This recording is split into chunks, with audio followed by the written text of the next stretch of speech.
Hello everyone, my name is Klara Novotova. I'm from Charles University in Prague, and today I would love to tell you something about walking-based exercise programs as a tool to improve lung function in elderly population.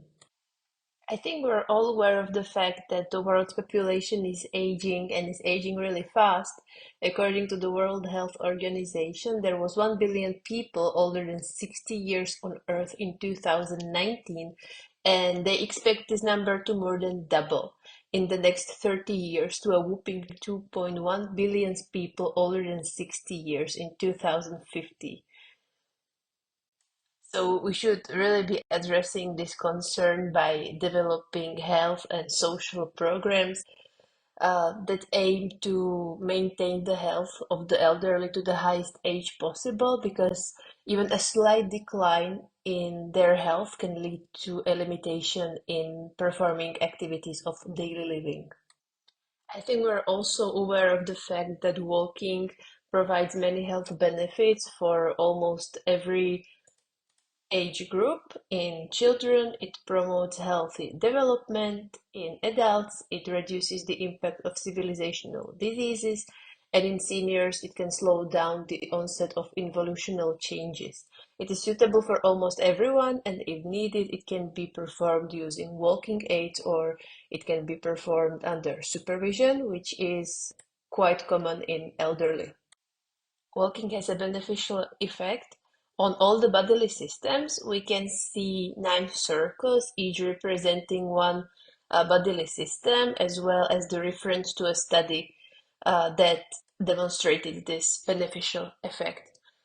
However, there is still an inconsistency when it comes to walking and its effect on lung function in healthy elderly. And that is why we've decided to conduct a systematic review, and we wanted to know how do walking-based exercise interventions influence lung function in healthy seniors. This study was conducted 2 years ago. We searched for databases, PubMed, Scopus, Web of Science, and EBSCO Essentials. We've scanned more than 2,000 records at abstract level and more than 130 records at full text level. The inclusion criteria were set as follows. We only wanted studies working with seniors aged 60 and above without a specific comorbid disease who underwent a walking-based exercise intervention, even as a part of a more comprehensive exercise intervention.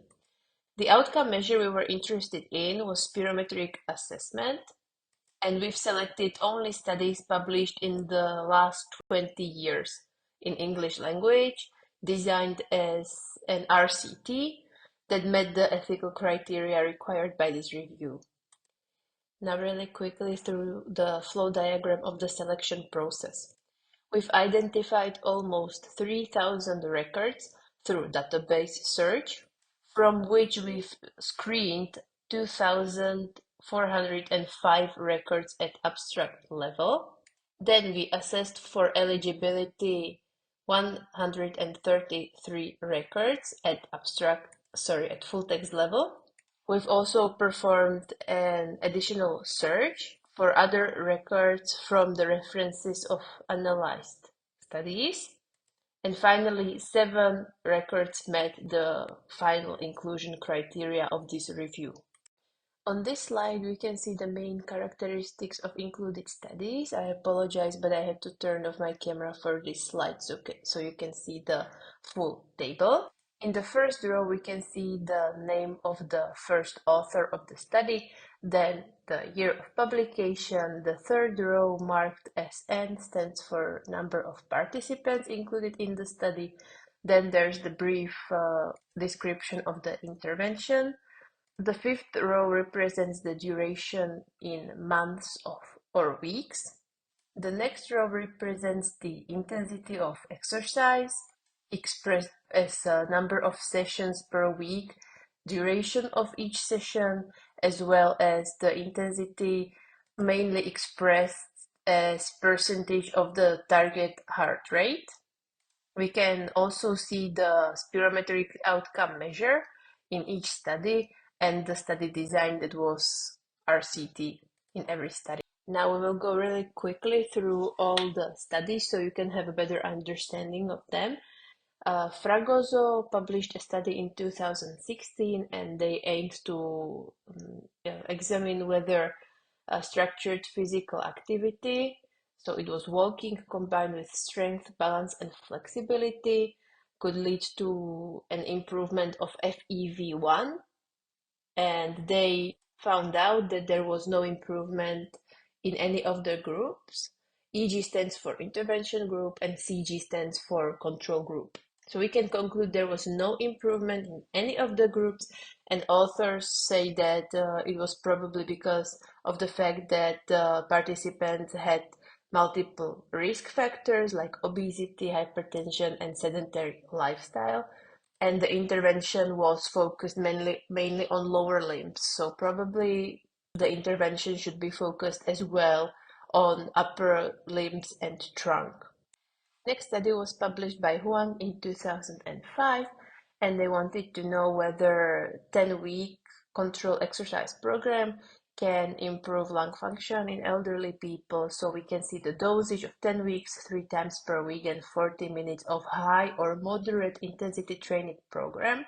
We can see there was two control groups, one who underwent the high intensity training at 85 to 90% of the target heart rate, and the second intervention group underwent the moderate intensity program at 65 to 70% of the target heart rate.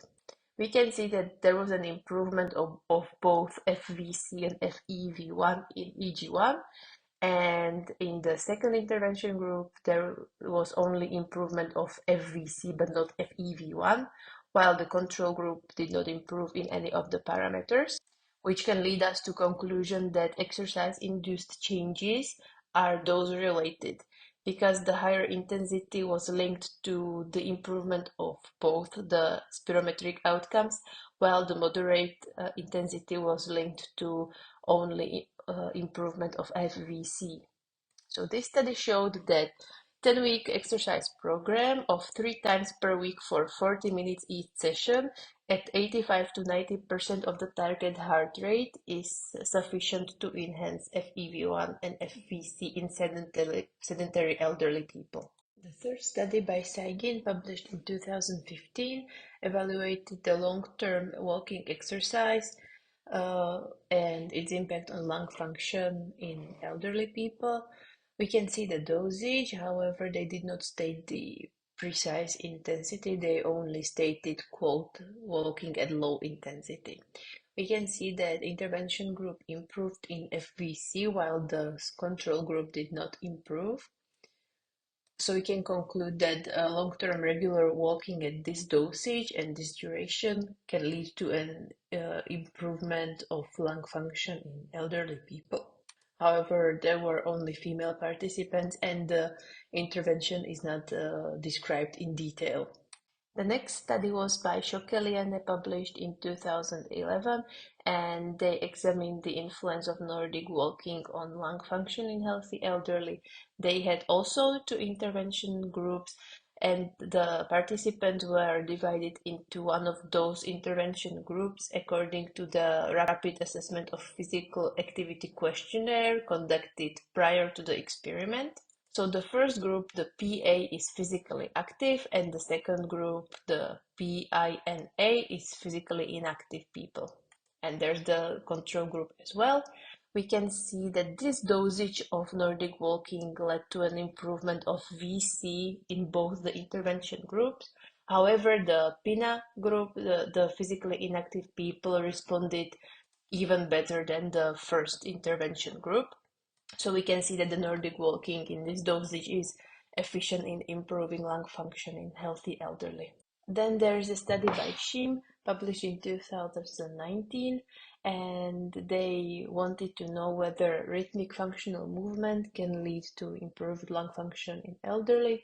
So we can see the dosage, and they had the intervention group as well as the control group, and there was an improvement of FVC in both groups, and it was bigger in IG, and the FEV1 did not improve in any of the groups. However, it should be stated that both groups perform some form of intervention. The only difference is that the control group did not have any like accompanying music to the rhythmical movement, while the intervention group did.